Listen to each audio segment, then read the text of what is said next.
wanted to come back to this comment that Nicolette made, though. She said that the media has chosen to place a heavy division on race. And I do think that that's true. You know, media organizations get ratings by being divisive, right? People will watch something if it's controversial, if it's, you know, and there's a perfect example of this in Minneapolis. There was a story that the Washington Post did of a couple people that were protecting a particular business from being vandalized this past week. Yeah. Oh, I know what you're talking about. Yeah, and the headline showed rednecks protecting the city, and it showed two white dudes, right? Well, they didn't take the full picture. The full picture was actually two white people and two black people, and all four of them had guns, and they were exercising their Second Amendment right to protect the business. And so it was like, there's no racism there. Yeah. There were black and white people working together to protect their community. Yeah. And but the media didn't show the whole story. Right. They wanted to make it look like it was only white people that were They called them rednecks in the article title. Right. Yeah, which is absolutely crazy. Yeah. Yeah, Yes. it's just So you they know, cropped so, the black guys out to make it look like it was only white people, and then called them rednecks in the Right. name of the art. Yeah, I remember seeing that. Yeah. So you know, we have to not believe everything that we see on TV, not believe everything that we see by the official, you know, mainstream news. You know, the more reputable, supposedly, the news source, the more it's probably lying to you. And I've just kind of, you know, come to that conclusion over the last few. Well, I mean, I kind of had that conclusion to begin with, but Yeah, I've just seen more of it recently. these past few months, it's been I don't think way people over the have top. come to. I think maybe, if anything, recently we've come to realize how much weight words have Yeah. and what they carry. I mean, and their purpose. Like, Mhm. words are a collection of symbols to symbolize a concept. Yeah. And if we don't understand what that concept is, and we're using the word frivolously, which is another good word, Right. like, you know what I mean? Like, we are just falling into that programming. We are accepting that programming, and we're doing it in such a way that it's beyond. Oh, thank you. Thank you. It's beyond any real understanding that we're No one saw me! it's just we find ourselves not understanding what we're saying and just saying stuff and not realizing the impact of what we're saying and its repercussions later down the line. Like, what we say here is going to impact us later on down here. But we don't see it because we're not thinking about it. We're just saying what we're feeling. We're lashing out irrationally, and then it's like, oh, like our president. But I'm gonna get away from that. I want to talk a little bit about the one of the things that I don't like about the way the media talks about the vandals and the people that are looting is they refer to them as protesters. Those people aren't the protesters. Right. They're a different group of people. Yeah. And They are the vandals and the vandalizers. Right. So there's the, and so I do want to kind of make that clear. And so you know, you've got the well-meaning people that are just wanting real change to how society produces security and dealing with, and then you've got these these kind of fringe organizations that just only want to destroy just for the fun of destroying or whatever. Right. And you know, there's a lot of you know, whether it's Antifa or the Boogaloo Boys or whatever, those people, no, they're a racist organization. That's a real name. I thought you were just making it up. Okay. Yeah, no, the Boogaloo Boys they're a racist organization that is. I've seen reports that they're like showing up to like vandalize and destroy to kind of to try to delegitimize these protests.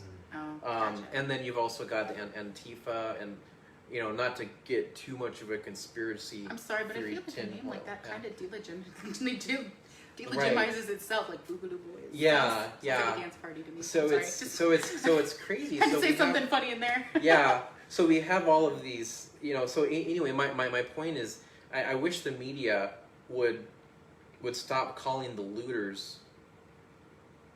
The people that Stop are grouping it looting together. and vandals. Calling them Stop protesters. calling them protesters, because they're not the protesters. Well, so You we know, have to to some take into degree. consideration then that Yeah. that is being done specifically for the delegitimization of the protests. Mhm. Because as we've seen, the media is not The media's not on our side. right, Right. and they're not against using these things Mhm. to coerce other people who Mhm. may be scared, who are in the small rural towns who don't know any better.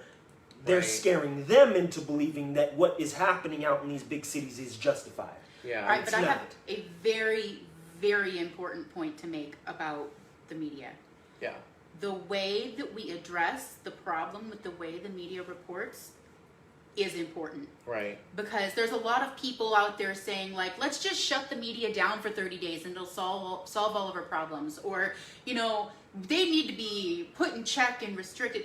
But here's the thing. We have to have free speech. And the more people scream for the government to restrict the media, the more it will become state news. You're literally asking for Right, but fascism. I think what you're So- so it's what we're asking for, and I say that because I am also in agreement with that. We are looking for going back to journalism, Right. back to what it used to be before they started scaring us with the apprehensions of like Julian Assange and WikiLeaks and Snowden and all these people who were the whistleblowers trying to express things and say these things when they were cutting off the heads of journalists overseas because these Right. people were trying to get this news out. Nowadays, we live in a society where, like, actual journalists, like the people that did the WikiLeaks, for example, they actually had to run for their lives and seek asylum other places. Or Snowden, he had to go to Iceland or Russia in order to protect himself. So like we had, and this is probably a problem.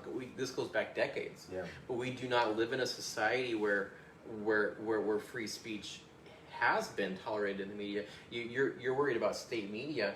Our media in this country basically has been state media Right, for and decades. we need to be very, very Yeah. careful. We don't want it to get worse. Right. Right. We have to be careful Yeah. how because I honestly feel, and maybe this is just a little bit too conspiracy theorist in my brain, but I honestly feel that's why they started blasting the term fake news years ago. Sure. Because they wanted to lead us to the point where we were begging somebody to fix it and asking the government to do it because they had the power behind them and like the FCC, Oh, that yeah. kind of stuff. Oh, yeah. Yep. I feel like they've been setting the stage for us to beg the government to take over our news media.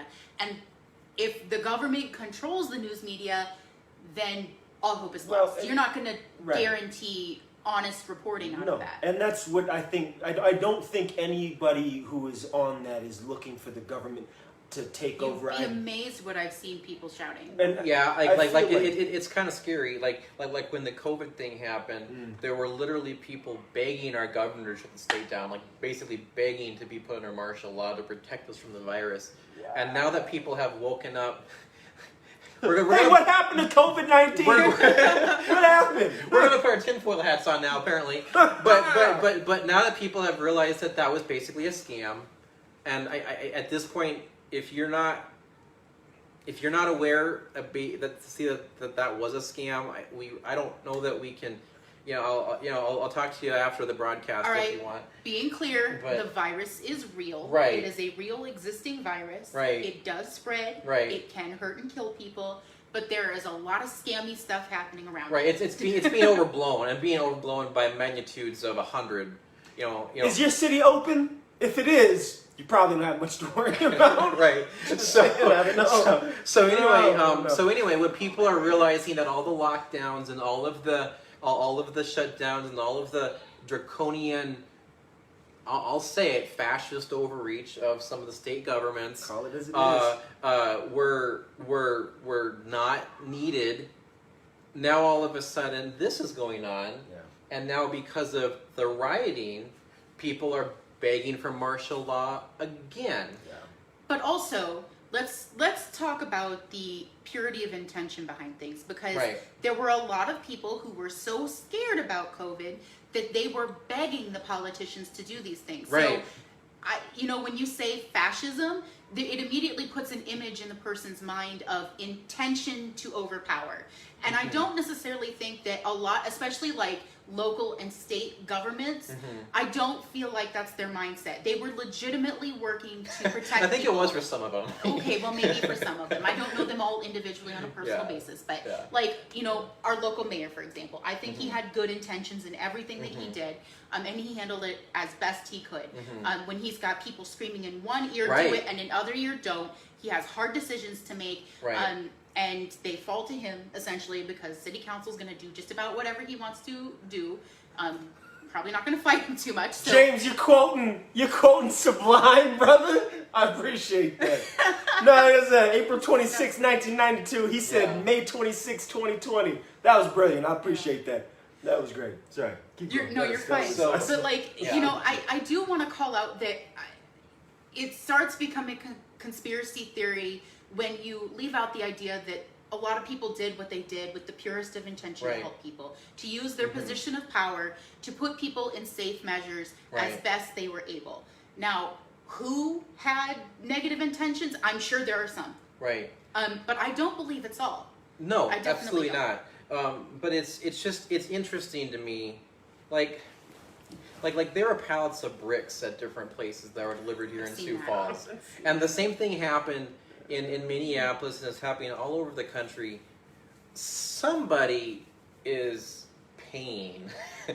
I've seen the flyers. Somebody is funding. There's some segment of society that actually wants a destruction of order and prosperity in this country for some reason, and that bothers me. And I will vouch that I have seen some of the flyers, and I have seen some of like the Craigslist ads hiring people to do violent rioting.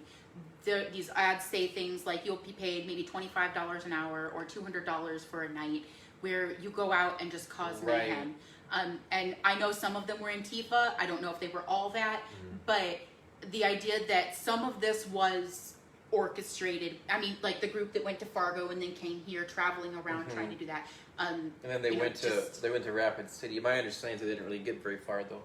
So yeah, I heard they might head into Iowa. So I don't know. But so somebody's funding. Somebody's trying to hijack a legitimate movement that's trying to deal with institutionalized racism and deal with institutionalized police corruption and abuse, and use it for nefarious purposes. I really can't. Some of the people out there think that there are aspects of society that want to destroy America, and there are people in institutions of when I say the deep state, I'm not talking about conspiracy necessarily. I'm just talking about there's hundreds of executive branch agencies that are basically governments unto themselves. Similar things exist in other countries, and they like to keep their power. They want their power, and it's like South Africans trying to abolish apartheid. Yeah, because I'm not gonna say that I know what's going on because I don't. That's the problem with conspiracy theorists, is they fill in what they don't know with their own theories. Right. And I'm trying to not do that specifically. But sometimes it's hard. It's hard. Is there a guide that can be taken? Because where I take that in consideration, I say, well, we know that before the colonies existed, America had to fight for its ability to be from the king and the queen. And we know that as far back as king and queen, there had been there's always been a power behind the throne. Right. That's a real thing, and it's very likely that those sorts of institutions existed even even in the founding of this country. It wouldn't surprise me. I don't know a lot about it. I try not to study that stuff because it's not healthy for me. Yeah. but you know, it's just not good for my soul. You know, Right. but it's just. I would be interested in an investigative journalist trying to actually figure out, you know, maybe a forensic accountant or somebody doing some real digging to try to really figure out, you know, where some of these planned and somewhat funded instigating things are coming from. Right. Well, Right. the people who fund it probably have a hand in it. So I mean, Well, right. it would And have, so figure out this who is those where people are. personal responsibility Yeah. and grassroots movements are what change things, because we are the ones who are the least biased. That's you that, know? that in itself, though, is a hard thing to consider when we think about plausible deniability. Right. I may want to have this happen, but if I am funding it, I'd be the last person to want to be attached to it. Right. And that is where, you know, Mhm. again, we dive back into the whole conspiracy. You can dive into it, and we can go as far, but we'd be Mhm. subject to putting our own opinions and thoughts that Right. may not even be, because it's all speculation anyway.